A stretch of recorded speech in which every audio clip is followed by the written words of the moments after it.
friends. Welcome back to the Wandering Creative Life. I'm Arden Coots, a queer author and host of queer writing retreats who writes spicy, messy, and occasionally magical stories full of queer joy, angst, and everything in between. Today, I wanted to talk about how my queerness shapes my writing because it's not just about representation for me. It's about how I see the world, how I build my characters, and the stories I feel compelled to tell. So, for me, being queer isn't just a part of who I am, it's the lens through which I experience the world. And that naturally bleeds into every story that I write. I think a lot of queer folks grow up learning how to read between the lines, how to imagine alternate realities, and how to question the rules that we're given. And so when I write, I gravitate towards characters who don't fit the mold. So I'm talking about characters who are searching for a sense of belonging, who are building a chosen family, and who are unlearning what they were taught about love, gender, and identity. A lot of my characters are queer in different ways. In Fall into Midnight, which is the first book in the Fall series, we have Gray, who is a gender fluid bouncer. They're a little emotionally guarded and a total softy underneath all that armor.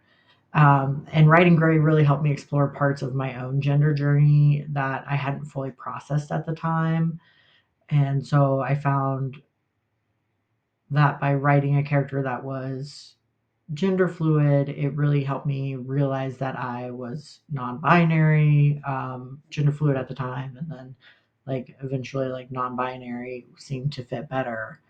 Um, then there's Ash from After the Badge. They're masculining and gender fluid as well, and they're navigating this high pressure environment as a cop while trying to hold on to their truth.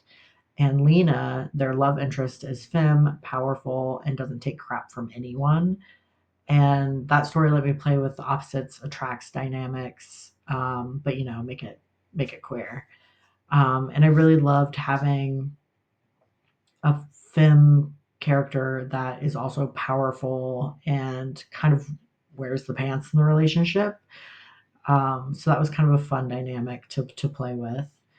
And in the Kingdom of Fire and Need, it's a queer romantasy where the hero is a non-binary knight and the love interest is a runaway princess. It's swords, longing, and kind of questioning fate, because why shouldn't queer folks get epic, sweeping love stories? So those are kind of how I use characters, or how I queer my characters in different ways, I guess, if that makes sense. I also love tropes, but I especially love, again, kind of making them gay. So, right, like give me grumpy sunshine dynamic, but make it two bodyguards in love, like an MM romance, which is the third book in the Fall series. We All Fall. Give me forbidden love, but between a mafia boss and a detective that has to take him down. Give me the classic hero's journey, but centered around gender liberation and reclaiming queer power. There's something really beautiful about taking these familiar story structures and reimagining them in a way that feels authentic to our stories. It's not about fitting queerness into the old molds, it's about reshaping the mold entirely. Genre also plays a big role in how I express queerness.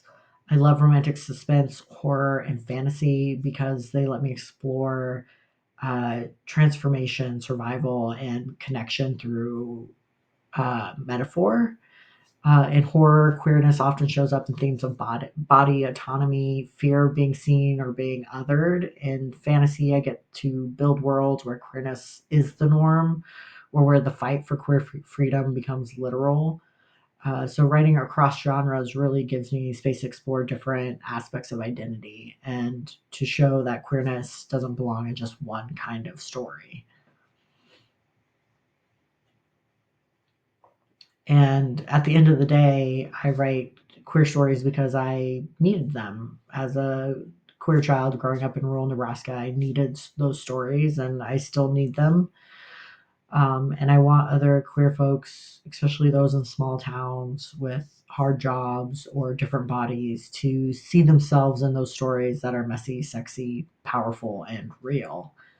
And I'm not trying or I'm not here to write perfect characters or tidy narratives. I'm here to write people that are like us, flawed, beautiful, trying, surviving, and thriving. So that's just a quick little window, I guess, into how my queerness shapes my writing. I'd love to hear from you. How does your identity shape your creative work? Or if you're a reader, what kinds of queer stories you wish there were more of? Leave a comment, give the video a like if you enjoyed it, and don't forget to subscribe if you haven't already. Thanks for hanging out with me, and until next time, happy reading and happy writing. Bye.